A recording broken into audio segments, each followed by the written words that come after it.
So holt euch am einfachsten das 9. Boshaft-Relikt, das Drachenei. Ihr könnt euch das Relikt nur im Verflucht-Modus in Kowakuyo auf mindestens Reliktstufe 2 holen. Aktiviert dafür am besten das Grammophon und so viele Relikte, dass Reliktstufe 3 aktiv ist, um Pekka-Punch Stufe 4 freizuschalten und um mit Glück Mr. Peaks mit einem goldenen Ei zu finden. Ich empfehle euch einen Bauplan für das LMG Sokol zu erstellen. Damit habe ich mit Abstand den meisten Schaden beim Boss gemacht und hatte nie Probleme mit Munition. Ihr findet den Waffenbaucode mit meinem Loadout in der Beschreibung. Rüstet den Ätherschleier aus. Erstellt euch ein Kaugummi-Paket für die ersten Runden, um euch am besten direkt alle Extras zu holen und um schnell Schrott und Geld zusammenzubekommen. Erstellt euch für die Herausforderung ein Kaugummi-Paket mit maximaler Munition, Auffüllen, Schildbürger, Zeitgeschenk und Instakill. Und für den Boss sind die besten Kaugummis Auffüllen, Regentropfen und zusätzlich Schildbürger oder Instakill. Nachgeschmack ist noch für die Runden bis zum Bosskampf hilfreich. Rüstet für Stehvermögen die Augmentierungen Waffen hoch, hartes Ziel und Quarterback aus. Für Schnellwiederbelebung äquivalenter Austausch, karmische Rückkehr und langsamer Tod. Für Juggernaut probiotisch, gehärtete Platten und langlebige Platten. Für Metzel Macchiato vampirische Extraktion, Krafttraining und Schlag und Weg. Für Tempo Cola klassische Formel, Schnellwechsel und schneller Pitcher. Für Gaia Elixier Panzermatik, Aasgepäck und pingeliger Esser. Für Todeswahrnehmung 6. Sinn. Für Dr. Niete Dr. Rutscher, Umweltschützer und Tribologe. Für Eselstritt Freiwurf, voll ausgerüstet und Gratisbeigabe. Für Todestakiri toter Kopf, totes Rennen und toter Satz. Für Doppelschuss doppelte Wirkung, Eiltempo und doppeltes Kaliber.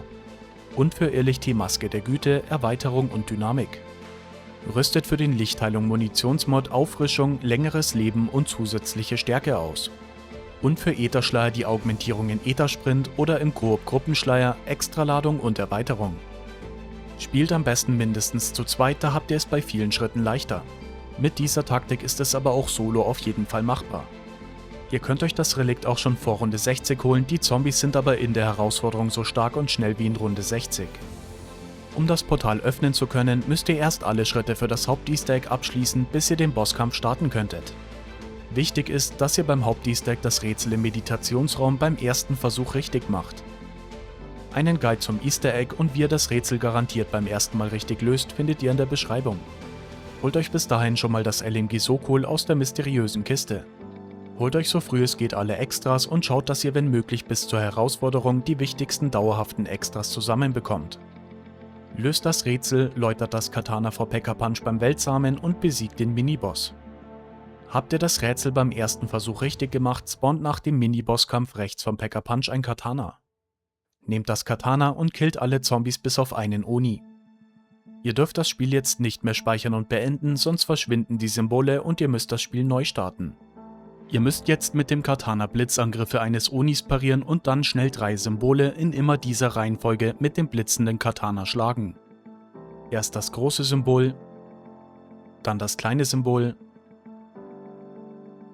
und dann die 2 Symbole nebeneinander. Schaut, wo eure Symbole sind und merkt euch die Reihenfolge, in der ihr sie schlagen müsst. Hier sind alle 6 möglichen Spots. Ein Spot ist im Raum mit Gaia Elixier. Einer auf dem Dach neben dem Raum mit dem Wunderfiss-Automat. Einer gegenüber von Dr. Niete. Einer beim Spawn unter der Brücke. Einer bei den Stellen im umgekippten Haus in der Lava. Und einer im Blumengarten am Felsen vor der Telefonzelle. Stellt euch in die Nähe des ersten Symbols und haltet dauernd Abstand zum Oni. Er schießt nur mit Blitzen, wenn ihr ein gutes Stück weit weg seid. Pariert dann kurz bevor euch ein Blitz trifft mit dem Katana. Parieren ist der Angriff, bei dem ihr das Katana vor euch stoßt. Mit dem Angriff, bei dem ihr das Katana über euren Kopf haltet, funktioniert es nicht. War das Timing richtig, blitzt euer Katana für ca. 5 Sekunden und ihr könnt damit das erste Symbol schlagen. Das Symbol leuchtet dann rot. Sobald ihr das erste Symbol geschlagen habt, habt ihr nur kurz Zeit, um die anderen beiden Symbole mit einem blitzenden Katana zu schlagen. Lauft also schnell zum nächsten Symbol, pariert wieder den Angriff vom Oni und schlagt das zweite Symbol. Macht dasselbe dann noch beim dritten Symbol. Wart ihr mal zu langsam, hören die Symbole auf rot zu leuchten und ihr müsst wieder beim ersten Symbol anfangen. Habt ihr die 3 Symbole schnell genug in der richtigen Reihenfolge geschlagen, hört ihr Mr. Peaks lachen. Es erscheint jetzt oben in den Onsenbädern ein Portal, bei dem ihr die Herausforderung starten könnt. Holt euch spätestens jetzt für die Herausforderung das LMG Sokol aus der Kiste, verbessert es so hoch es geht und holt euch dafür den Lichtheilung Munitionsmod. Holt euch für euren zweiten Waffenslot eine Einhandwaffe zum Selbstwiederbeleben und verbessert sie.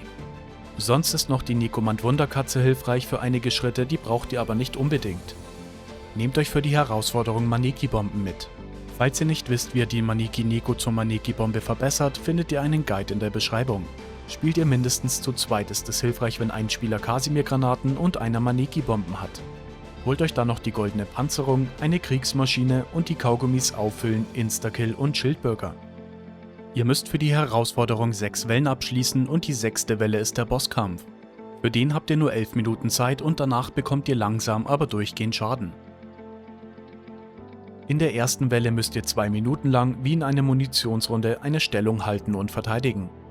Werft hier einfach immer eine Maneki-Bombe nach der anderen zu einer Statue und schießt aufgeladene Schüsse mit der Wunderkatze zur anderen Statue. Werft alternativ einfach Kasimir-Granaten. Nutzt hier auch euren Kaugummi zum Granatenauffüllen. Lauft in der zweiten Welle, bevor der Timer abläuft, zum lila Lichtstrahl beim Torhaus und aktiviert Mr. Peaks. Es spawnen 2 verstärkte Scheusale, die ihr killen müsst. Werft einfach wieder eine Maneki-Bombe nach der anderen, stellt euch in die Bubble und knallt sie weg. Lauft in der dritten Welle wieder, bevor der Timer abläuft, zum lila Lichtstrahl mit Mr. Peaks, diesmal im zentralen Hof. Spielt ihr Solo, holt euch für diesen Schritt, wenn ihr es von der Zeit her schafft, im Trainingsbereich bei der Werkbank Kasimir-Granaten.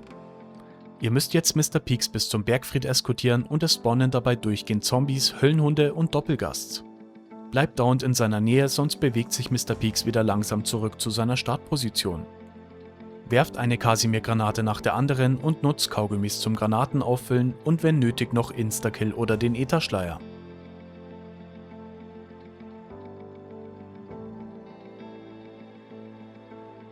Habt ihr Mr. Peaks eskortiert, kann sich bei ihm für die 4. Welle jeder Spieler ein verbessertes Katana aufnehmen. Nehmt es auf und holt euch die Kaugummis Auffüllen, Instakill und Schildbürger. Ihr müsst jetzt 4 Onis mit dem aufgeladenen Katana killen. Pariert dafür wieder mit dem Katana einen Blitz, den Onis auf euch schießen, wenn ihr ein Stück weit weg seid und schlagt einen Oni damit, solange das Katana blitzt. Werft dafür am besten immer wieder Kasimir-Granaten, sobald es zu viele Zombies werden, damit ihr euch auf die Onis konzentrieren könnt. Habt dafür am besten dauernd Schildbürger aktiv und nutzt immer wieder Instakill. Lasst euch für den Schritt Zeit und lauft große Runden beim zentralen Hof. Seid ihr mindestens zu zweit, kann einer dauernd Kaugummis ziehen, Kasimir-Granaten werfen und Instakill mit Zeitgeschenk aktivieren und der andere oder die anderen konzentrieren sich auf die Onis. Aktiviert wieder, bevor der Timer abläuft, Mr. Peaks auch wieder im zentralen Hof. In der 5. Welle werdet ihr im zentralen Hof eingesperrt und müsst 4 verstärkte Doppelgasts killen.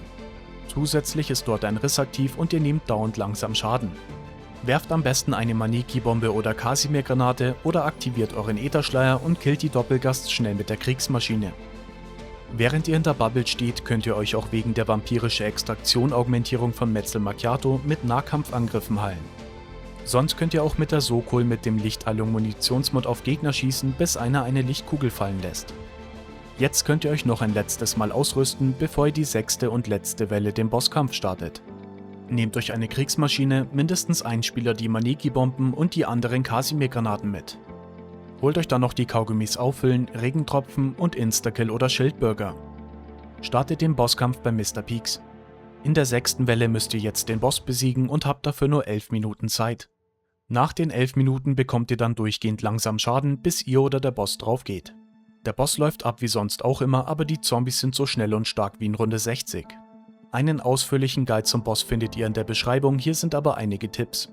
Konzentriert euch immer sofort darauf, die Onis mit den Flaggen zu killen, alle Flaggen zu platzieren und einzunehmen. Nutzt zum Einnehmen der Flaggen eure Kasimir-Granaten oder Maneki-Bomben. Erst wenn ihr alle Flaggen eingenommen habt, könnt ihr bei einer stehen bleiben und es baut sich ein Feld auf, in dem ihr unverwundbar seid und mehr Schaden macht. Nutzt in jeder dieser Damage-Phasen einen Instakill-Kaugummi oder Regentropfen. Stellt euch, falls der Drache den Boden in der ganzen Arena zum Glühen bringt, hinter einen Felsen, wo der Boden nicht glüht und nutzt die Kriegsmaschine, um die Stellung kurz zu halten. Der Boden glüht nur für ein paar Sekunden.